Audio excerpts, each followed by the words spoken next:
नमस्कार दोस्तों, आज की इस वीडियो में हम लोग प्रश्न क्रमांक 9 को सॉल्व करेंगे। तो शुरू से अंत तक बन रहिएगा। तो यहाँ पे प्रश्न बोला गया है कि मीता अपने वेतन में से 4,000 रुपये बचाती है। यदि यह उसके वेतन का 10% है तब उसका वेतन कितना है। तो देखिए बाबू, हम लोग को पता नहीं है कि मीता का जो है वेतन कितना है। तो हम लोग देखिए मान लेते हैं कि वेतन जो है ना मीता का ये x है, माने कि कुल उसका वेतन क्या है आपका x हम मान लिए मीता का। तो मीता जो है कुल वेतन में से सिर्फ 4,000 रुपये बचाती है, माने कि कुल वेतन हमने x मान लिया। तो कुल वेतन में से मीता जो है 4,000 रुपये बचा लेती है ना। तो आपको बोला गया है यदि यह उसके वेतन का 10% है, ये जो है ये कुल वेतन का कितना प्रतिशत है आपके 10% के बराबर है ना।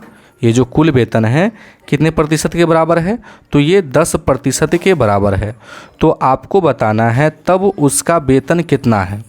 तो मीता का जो है कुल वेतन कितना है ये हम लोग को निकालना है। तो अगर हम लोग जैसे मीता का जो वेतन है ना, हमने मान लिया x मीता का वेतन है। अगर कुल वेतन का अगर हम लोग 10% निकालें तो किसके बराबर होगा, तो ये आपके 4,000 के बराबर होगा। तो हमको किसका मान निकालना है, x का मान निकालना है। तो इस समीकरण को अगर हम हल करें तो हम लोग x का मान आसानी से निकाल लेंगे, ठीक ना। तो चलिए हम लोग सॉल्व करते हैं।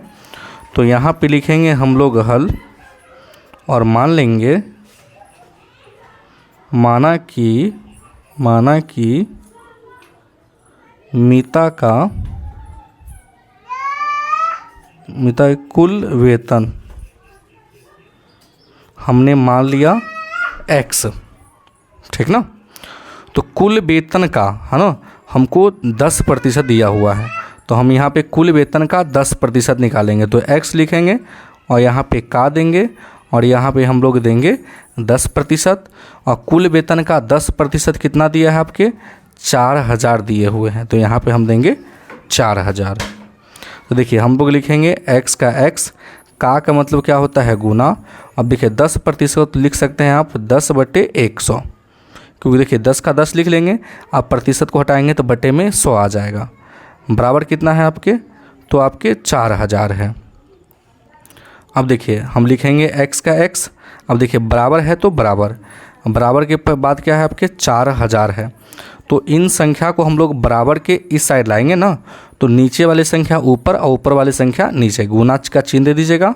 नीचे वाली संख्या ऊपर चल जाएगा और ऊपर वाले संख्या आपके नीचे आ जाएंगे। और इसको काट दीजिए, 1 0 से 1 0 कट गया।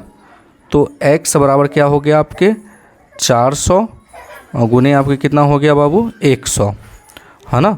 तो जब आप इसको 400 का जब x में गुना कीजिएगा तो x का वैल्यू आ जाएगा आपका 40,000, है ना। तो मीता का जो कुल वेतन है आपके कितना आ गया 40,000 आ गया। कोई दिक्कत नहीं। तो लास्ट में आपको लिख देना है अतः मीता का कुल वेतन 40,000 है। और यही आपके राइट आंसर है। तो आई होप कि ये प्रश्न आपको समझ में आ गया होगा। तो अगर आप मेरे चैनल पे नए हैं तो वीडियो को लाइक कर दीजिएगा और चैनल को ज़रूर सब्सक्राइब कर दीजिएगा। वीडियो देखने के लिए बहुत बहुत धन्यवाद।